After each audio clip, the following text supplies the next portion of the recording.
Good morning, Doc Halos. Good morning, classmates. I am Babylin Estoya. And I'm Chancel Janela. We will About to about to report report a the topic topic about about the philosophical thoughts on education. education. And for our learning outcomes, at the end of this chapter, we would be able to discuss at least 6 philosophical thoughts on education that will be beneficial to us as a future teacher of this generation.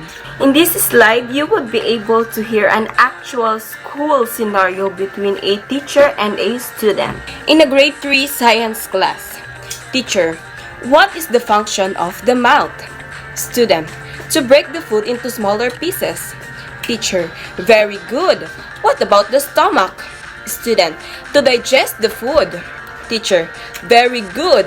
Perfect. And the small intestine? Student, to absorb the food nutrients. Let's analyze the dialogue. In this scenario, we can see the good relationship or connection, or I say camaraderie, between student and teacher. It will be noticed that the mood was not heavy in the situation because the students all enjoyed learning. Perhaps this is the teacher's strategy for her students to learn. Abstraction, let's conceptualize. Isolated facts and debunking method, depicted in the question and answer proceeding in classroom, are a common classroom scenario. Most lessons are devoted to teacher asking low-level questions and students answering with what they memorized the night before. Teacher deposited these facts a day before and withdraws them the next day.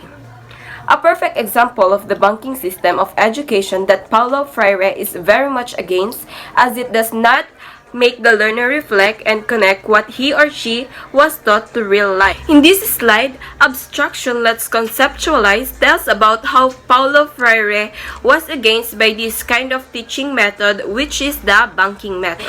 In the dialogue, we can notice that the teacher asked her student about what is the function of the mouth, and the student answers to break the food into smaller pieces.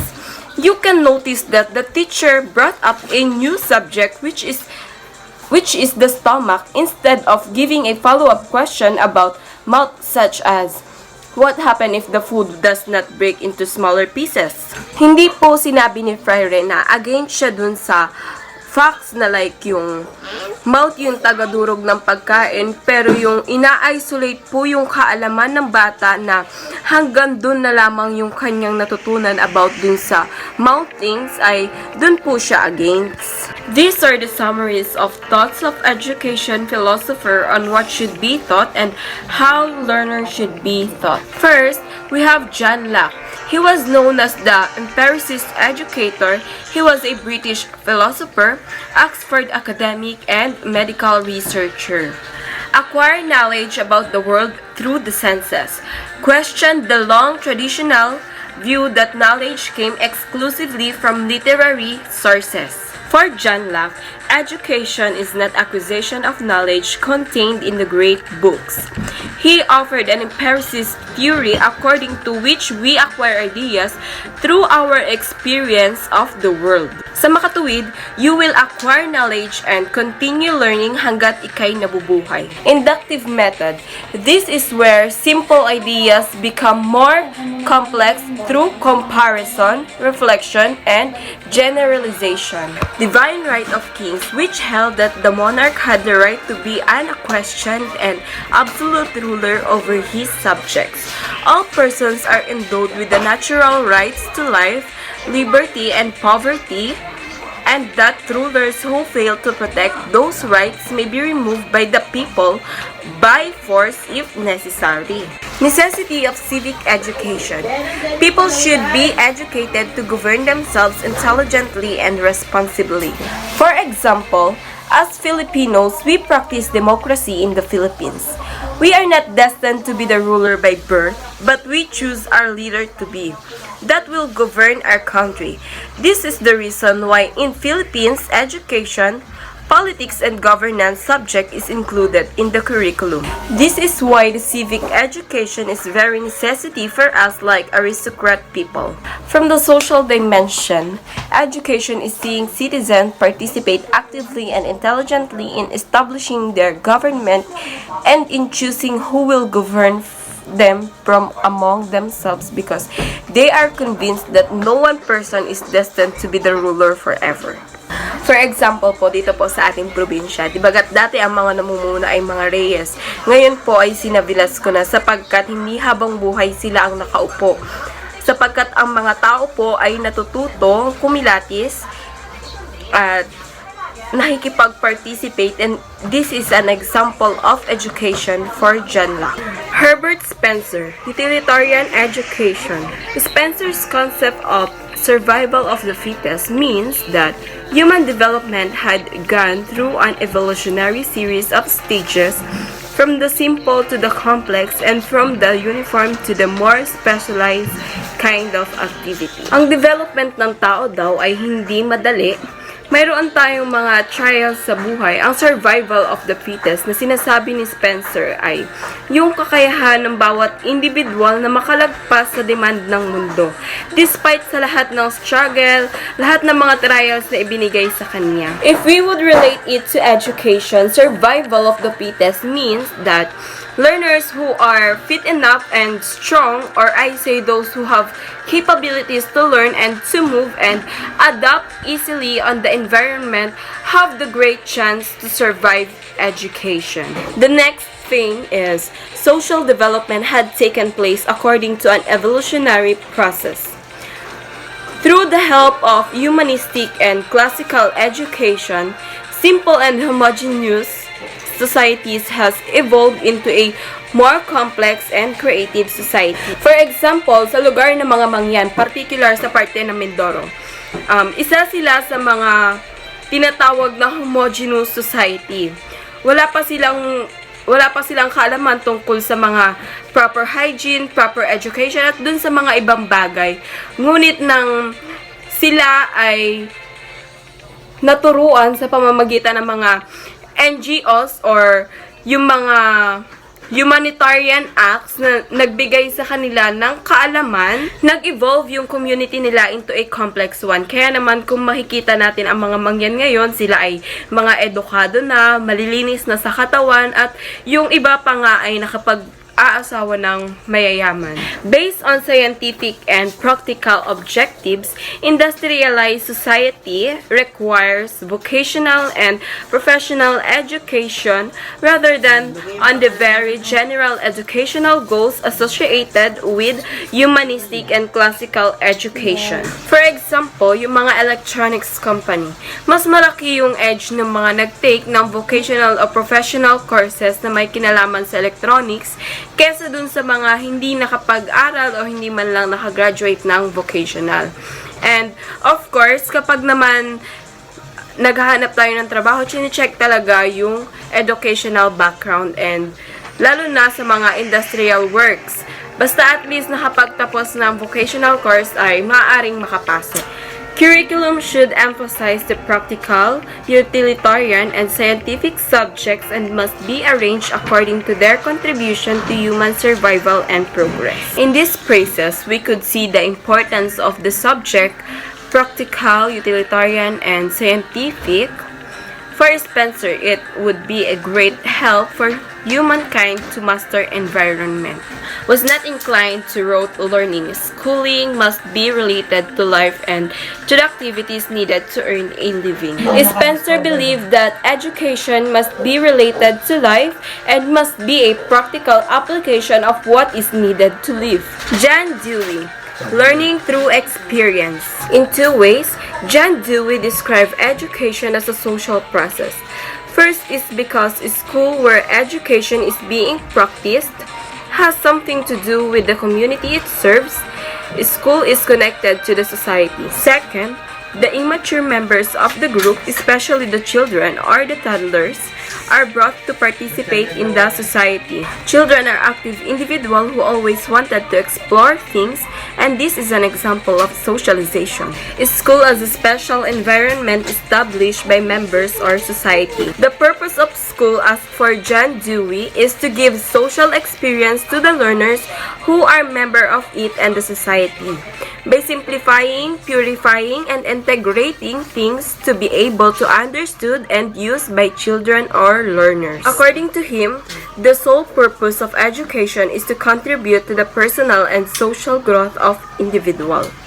Education is not just learning new things nor gaining knowledge, but also to be able to know and help the growth of the learners. 5 steps of scientific and reflective method.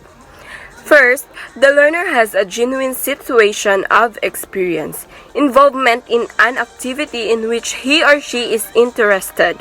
Second, within this experience, the learner has a genuine problem that stimulates thinking. Third, the learner possesses the information or does research to acquire the information needed to solve the problem. Fourth, the learner develops possible and tentative solution that may solve the problem. And last, the learner tests the solutions by applying them to the problem. In this one way, one discover their validity for oneself.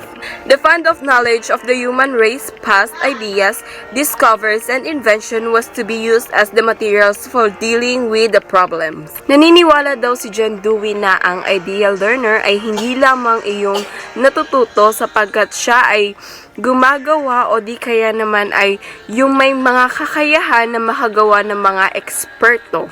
Bagkus ideal learner is someone who can connect accumulated wisdom of the past to the present. Definition of school as social, scientific, and democratic. School as a miniature society introduces children to society and their heritage. Through this way, children are brought and taught social participation. The school is also scientific because this place is a social laboratory to test their ideas, beliefs, and values of learners. In this place, the learner acquire the disposition and procedures associated with scientific or reflective thinking. Dewey also describes school as democratic because it is a place where learners are free to test all ideas, beliefs, and values.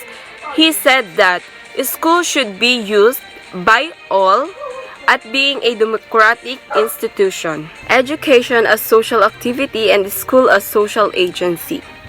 School through education helps individual or learners to shape human character and behavior.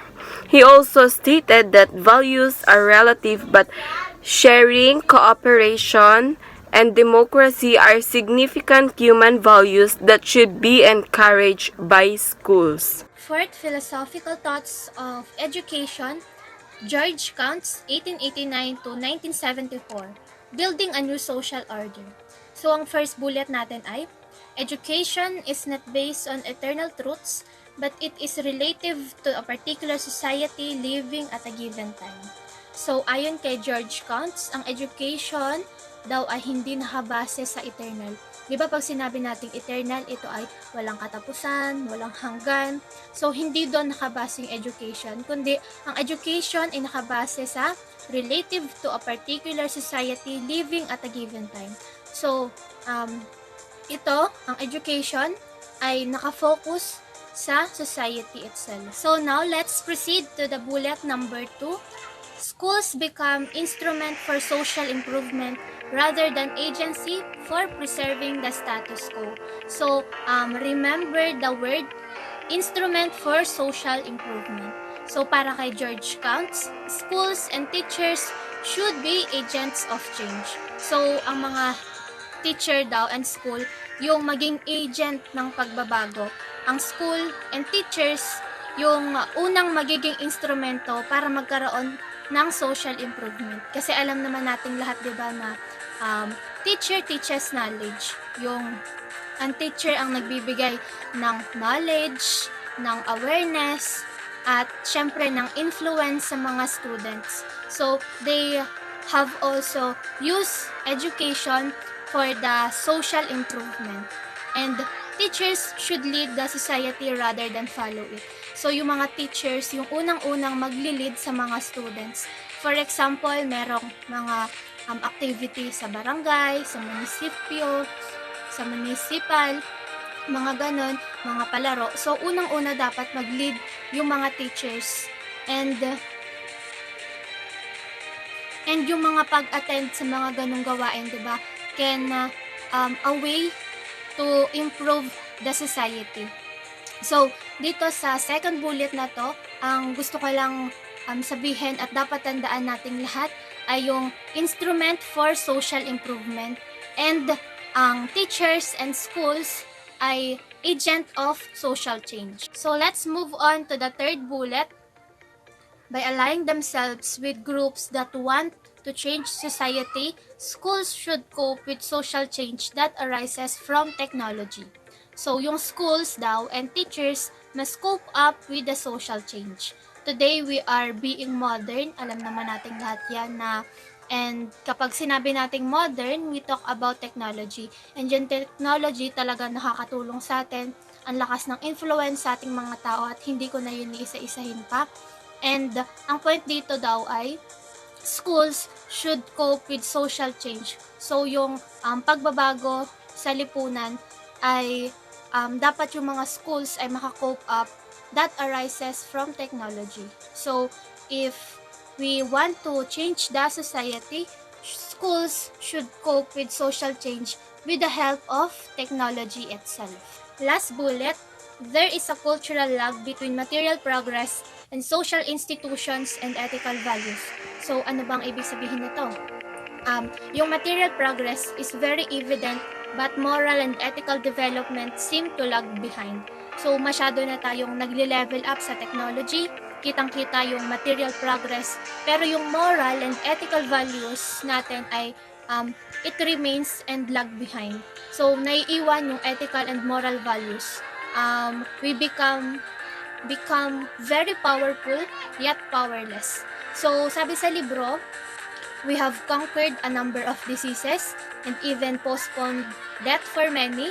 We have conquered aging, the planets, the seas, but we have not conquered ourselves. So, nag-improve na tayo sa lahat sa technology, yung mga nabanggit ko, yung death, yung seas, yung mga planets, and pero yung ating ethical and moral values ay naiwan na mag-improve. Nag-improve tayo when it comes to technology, but ourselves seems to have lag behind. So yun yung cultural lag between material progress and social institutions and ethical values. Theodore Bramwell, 1904 to 1987. The Social Reconstructionism. Social Reconstructionism is a philosophy that emphasizes the reformation of society. So, itong social reconstructionism ay nag-emphasize ng reformation of the society. So, punta tayo sa first bullet. For the social reconstructionist, education is designed to awaken students' consciousness about social problems, to engage them actively in problem solving. Einstein, 1984.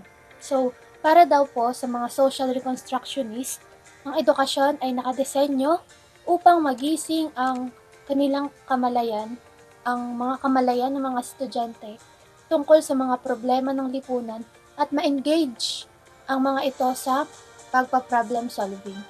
And like Dewey and George Counts, social reconstructionists, Bramwell believe in active problem solving as a method of teaching and learning. So let's now proceed to the bullet number 2.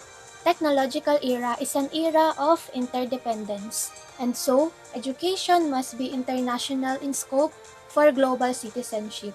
So yung education daw po ay dapat ang saklaw nito ay international for global citizenship. Let's move on to the third bullet. Social reconstructionists assert that schools should critically examine present culture and resolve inconsistencies, controversies, and conflicts to build a new society, not just change society. So, ano daw po ang ibig sabihin nun? So, yung mga schools ay should critically examine present culture and resolve, alam yung mga i-resolve, yung mga controversies, yung mga inconsistencies, and conflict na present ngayon sa ating culture. So, iginigiit din ng mga social reconstructionists na yung mga schools ay dapat i-examine din talaga ng critical yung ating culture ngayon. And yung mga culture na yun, syempre alam naman natin lahat yung mga culture natin mga Pilipino, culture natin dito sa Marinduque, yun yung mga culture na yun. And diba, nasabi ko po kanina na yung social reconstructionism ay reformation of society. So, iginigiit nila na suriing mabuti kung ano yung present culture kasi hindi naman talaga may iwasan yung mga inconsistencies, yung mga controversies, and mga present na conflict. Kasi we are not just changing the society but building a new one. So hindi lang yung social reconstructionism ay hindi lang basta binabago yung society, kundi na, nagde-develop and nag-build ng bagong society. So, kailangan talaga munang ma-resolve and malutas yung mga controversies, yung mga inconsistencies, and conflict sa culture so that we can reform, we can build a new society. And for example, di ba, masasama mo ba sa isang lalagyan, for example, yung gatas?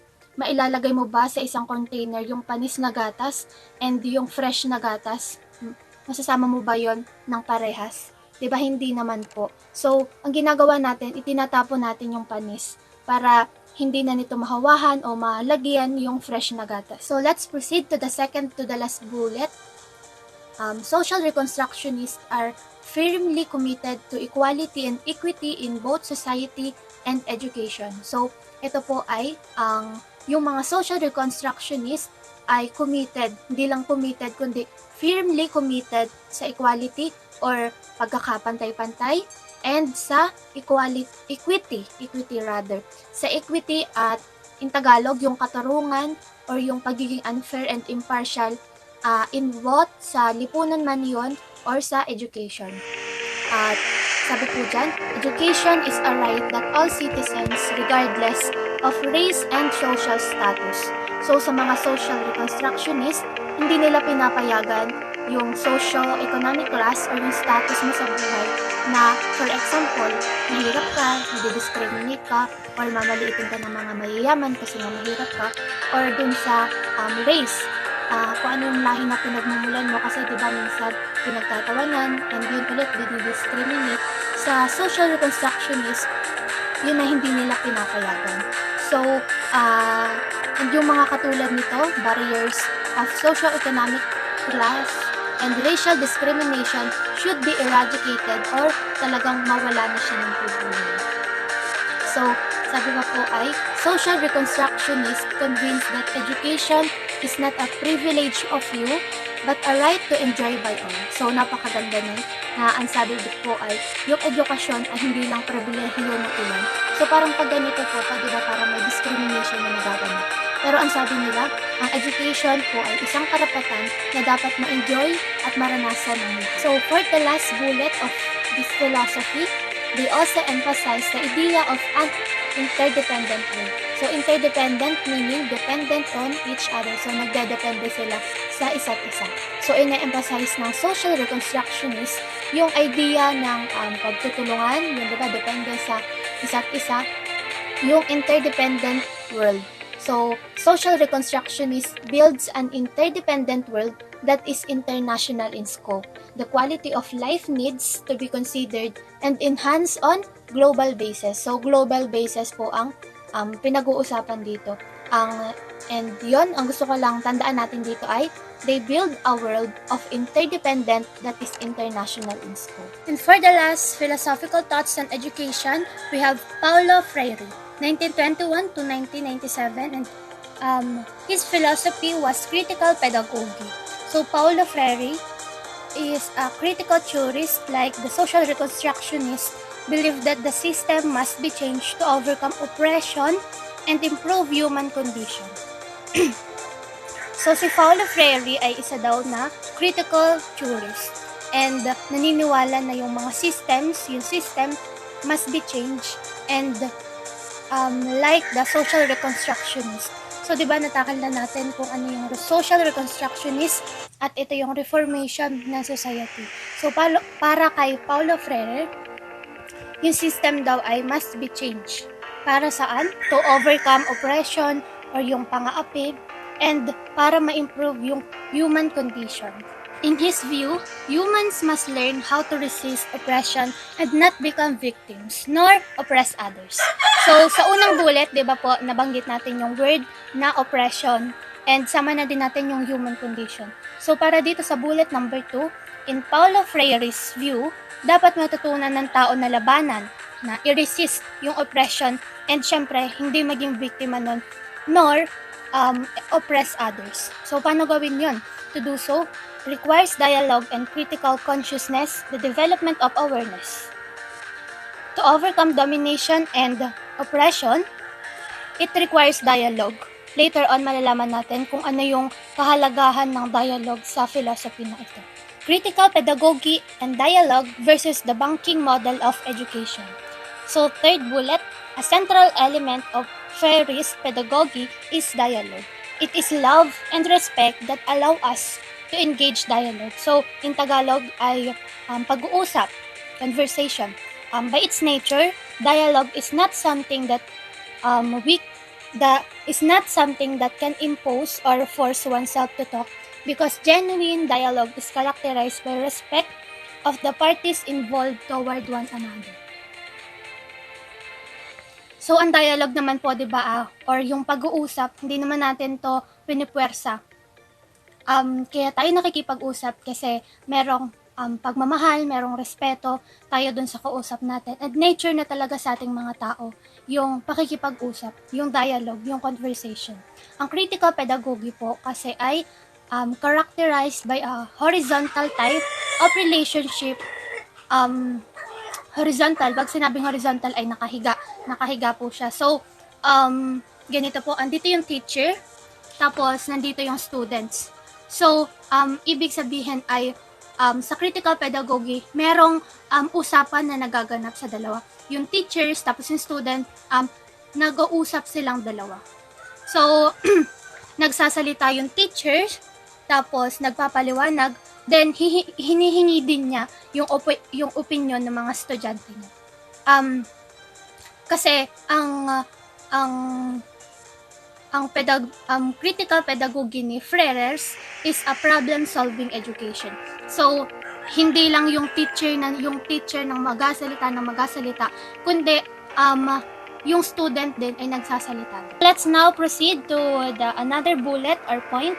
Rather than teaching as banking, so pag-usapan muna natin kung ano yung teaching as banking. So, ito ay nangyayari to kapag yung teacher ay nagde-deposit ng information sa student heads. So, sila yung nagsasalita, and yung mga student, nakikinig lang sila. And for the word itself, di ba yung banking, yun ay sa bangko, nag-iipon, ganun. So, dito sa method na to, yung educator ay nagde-deposit ng information sa student. Isa pa na definition ng banking method, the teachers see themselves as a sole processor of knowledge and the student as empty receptacles. So, kung kanina na sabi ko yung critical pedagogy in dialogue ay yun yung teacher ay nagasalita and as well as yung students din ay nagasalita. So nasabi ko 'di ba na yung teacher ay salita ng salita and yung mga bata naman ay nakikinig. So ang tawag pala doon ay banking method. So kung kanina ay horizontal, yung andito yung teacher, andito yung student, nagpapalitan ng conversation. Meron siyang dialogue. Ngayon naman sa banking method ay andito yung teacher, yan. Tapos nandito yung mga students. So ang teacher ay sole processor of knowledge. So siya lang yung pinanggagalingan ng knowledge. Siya yung nagsasalita, ganyan. And itong mga estudyante, sila lang yung nakikinig. Sila yung mga receptacles to be filled on. Sila yung mga nakikinig sa mga sinasabi nitong mga teachers na ito. So, yun talagang magkakontra. Kaya nga, critical pedagogy versus banking method. Magkakontra yung dalawang yun. So, Freire, so, teaching and learning as a process of inquiry. So, kay Freire, Yung teaching and learning daw ay proseso ng pagtatanong in which child must invent and reinvent the world. So, doon pumapasok yung problem posing na methodology.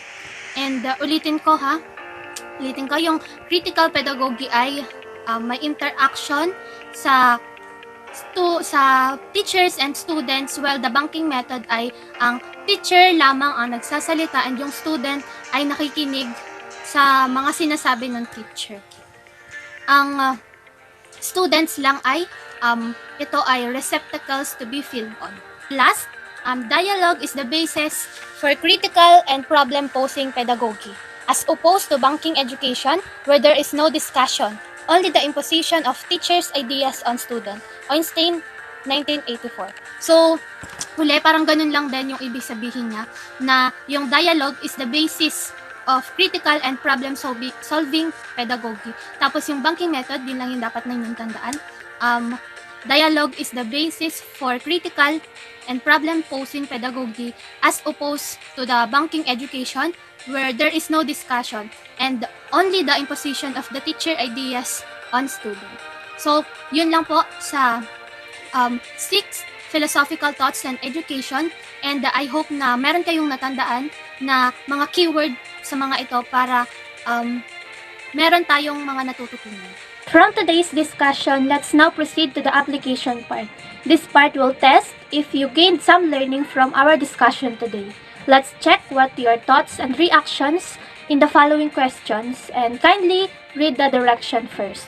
So, habang nagbabasa ako, pwede nyo sabayan yung pagbasa ko para maintindihan talaga natin kung ano ba talaga yung hinihingi na question at masagutan natin to ng maayos.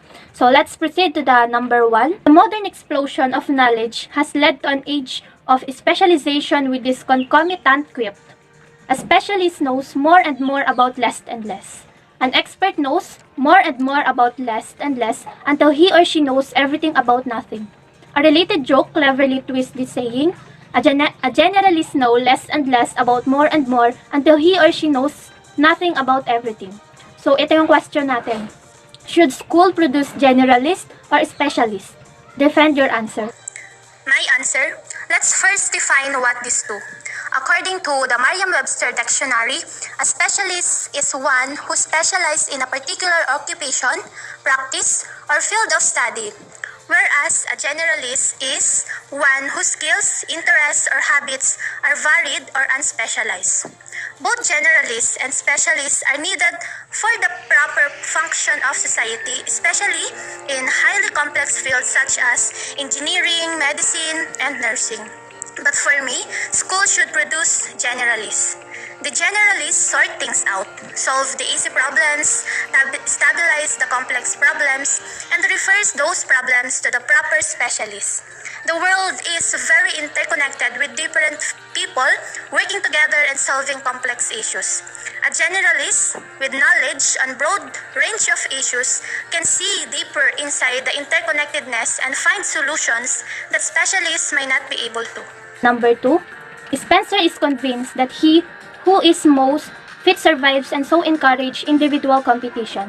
Read this article about Singaporean education today and find out with whom you agree. Spencer's individual competition or Singaporean educational system where competition is not encouraged. So sa baba, meron dyan na article about sa Singaporean educational system, and ang gagawin natin ay find out with whom you agree. Kay Spencer na individual competition or sa Singaporean educational system where competition is not encouraged. Answer. Personally, I would agree more on the Singaporean educational system where the competition is not encouraged. As students, we hate being compared to the one who's more intelligent, higher grades, and better attitudes. Yes, we can't deny the fact that competition also is important in able for us to be more competitive and to be more diligent in learning. But sometimes, it's good to imagine that what if there's no competition? Like said in the article, Learning is not competition, so we can study with no pressure, with no average grades to attain, and so on. We students go to school to gain more learnings and information to meet our students and be happy. We can all have that diligent learning and quality education anyway without any pressure and competition within the classroom. Number 3. The following is an excerpt of the keynote address of the Senator Shanani before the National Academy of Science and Technology at its 50th Annual Scientific Meeting, 7 July 1993, Manila. Read it, underline those parts that emphasize development in moral and ethical values as most necessary to effect change. Do you agree with her thought in this underlined sentence? So as you can see, meron pong mga underlined words dyan na makikita kayo, and those words are the parts whose emphasize the development in moral and ethical values that most necessary to affect change. And yes, of course, I agree with all of her thoughts. It is very true, very timely and relevant, that can be used to really improve the development of moral and ethical values in our nation. Second, the excerpt na babasahin is yung vision. Excerpt number 3, individual and nation transformation. Human values, power building blocks. If you cannot bring the learners to the world, bring the world to the classroom. Will this go with John Dewey's philosophy of education? Explain your answer. Answer. Dewey's definition of education embraced the idea of learning by doing. His work was grounded in the cognitivist movement of learning theories. He was strongly against some of the ideas found in behaviorism. He believed in the notion of the learners engaging with the environment and drawing on their experiences. So, yes, if you can bring the world into the classroom and use the students' experience, you would be trying to adopt one of the Dewey's principles. Learning is also brought about by the student reflecting on the experience. The implications, therefore, are allow students to be active in the learning event. Considering that admission statement to protect and promote the right of every Filipino to quality, equitable, culture-based, and complete education, can we say that the Philippine educational system is, in a sense, equitable? What actions and what recent legislations are proofs that the Philippines gives equal access to quality education to its citizen? Answer.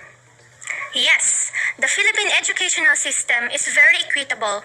The Republic Act 10931, or the Universal Access to Quality Tertiary Education Act, was signed into law by President Rodrigo Duterte that gives access to quality and equity education to every citizen of the Philippines. Is free tertiary education really pro-poor in a sense that it is the poor who are indeed benefited? Justify your answer. Answer. Yes, that is if they get educated. Knowledge is a valuable asset that can lift people out of poverty. When they have the knowledge and skills, then you have the opportunity to make money. But sometimes, students who don't pay for their education tend to do poorly in their academic performance. Further, most of the research I've seen shows that the people who benefited the most from tertiary education are not the poor, but the wealthy and upper class. And ironically, the taxes go up on the poor, making them poorer. So I think it's not really a pro-poor policy. Not having to pay for studies that could possibly have to be paid throughout one's life means that the money can be used to improve one's life. Doesn't matter if you are poor or not. Freire opposed the banking method of education and favored critical pedagogy. Why? Because the banking method is characterized as a vertical relationship, while a critical pedagogy is characterized by a horizontal type of relationship. Instead of tacitly promoting oppressive relationship through the banking method of education, Freire chooses the process of critical pedagogy as his pedagogical model. This is because critical pedagogy utilizes dialogue among human beings who are equals rather than oppressive imposition. Dialogue is the basis for critical and problem-solving pedagogy as opposed to banking method where there is no discussion, only the imposition of the teacher's ideas on student. So Paulo Freire favored critical pedagogy. In this report, you must remember the following. John Locke, the empiricist, education is not acquisition of knowledge contained in the classics. It is learners interacting with concrete experience. The learner is an active, not a passive agent of his or her own learning. From the social dimension, education is seeing citizens participate actively and intelligently in establishing their government and in choosing who will govern them from among themselves. They are of the thinking that no one person is destined to be ruler forever. This is in keeping with the anti-political dynasty bill. Next is Herbert Spencer, the utilitarianist. To survive in a complex society, Spencer favors specialized education over that of general education. The expert who concentrates on a limited field is useful, but if he loses sight of the interdependence of things, he becomes a man who knows more and more about less and less. We must be warned of the early peril of over-specialism. Of course, we do not prefer the other extreme, the superficial person who every day knows less and less about more and more. Who is fittest survives. Individual competition leads to social progress. The competition in class is what advocates of whole child approach and socio-emotional learning. Atmosphere approach and socio-emotional learning, atmosphere and socio-emotional learning, atmosphere negate, the whole child approach, a powerful tool for socio-emotional learning focused school has as tenets. Each student learns in an environment that is physically and emotionally safe for students and adults. And each student has access to personalized learning and is supported by qualified and caring adults. The highlighted words, emotionally safe, caring adults, point to no competition for competition works against an emotionally safe environment. The other one is John Dewey, experience. Dewey does not disregard the accumulated wisdom of the past. These past ideas, discoveries, and inventions, our cultural heritage, will be used as the material for dealing with problems and so will be tested. If they are of help, they become part of a reconstructed experience. If they are not totally accurate, they will still be part of a reconstructed experience. This means that the ideal learner for Dewey is not just one who can learn by doing. Example, conduct an experiment, but one who can connect accumulated wisdom of the past to the present. Schools are for the people and by the people. Schools are a democratic institution where everyone, regardless of age, ethnicity, social status, is welcome and is encouraged to participate in the democratic process of decision making. Learners and stakeholders practice and experience democracy in school. George Counts, building a new social order. Schools and teachers should be agents of change. Schools are considered instruments for social improvement rather than as agencies for preserving the status quo. Whatever change we work for should always be change for the better, not just change for the sake of change. Problem solving, like John Dewey, should be the dominant method or instruction. There is a cultural lag between material progress and social institutions and ethical values. Material progress of humankind is very evident, but moral and ethical development seems to have lagged behind. It is very evident, but moral and ethical development seem to have lagged behind. Theodore Brameld, the social reconstructionist. Social reconstructionist critically examines present cultures and resolve inconsistencies, controversies, and conflicts to build a new society, not just change society.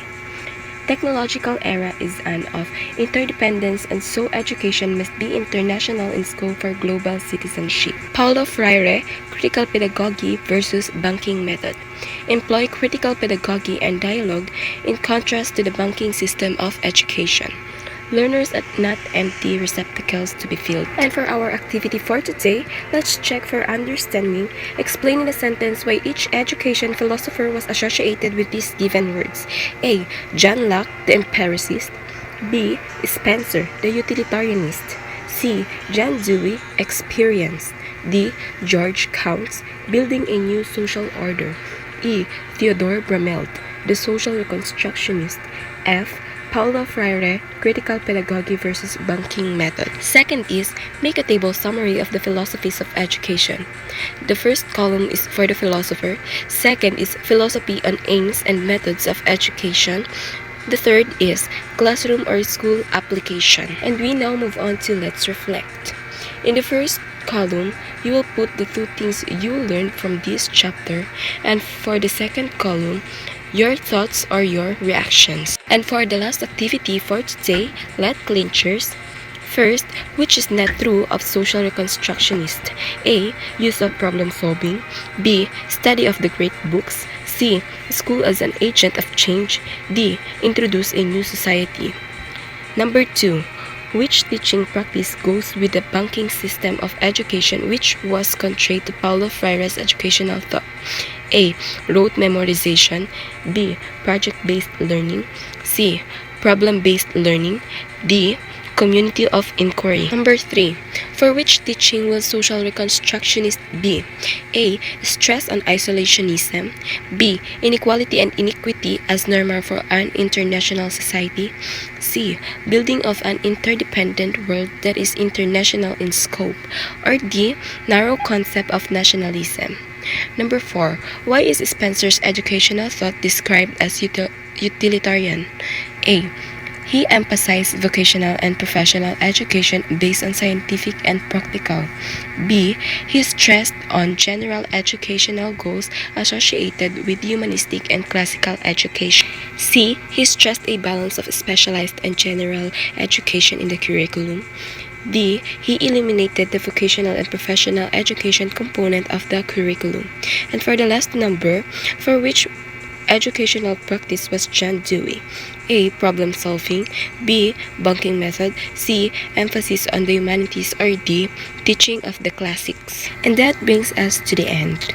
I'd like to thank you for your time and attention today. God bless everyone and keep safe. I hope you learned something.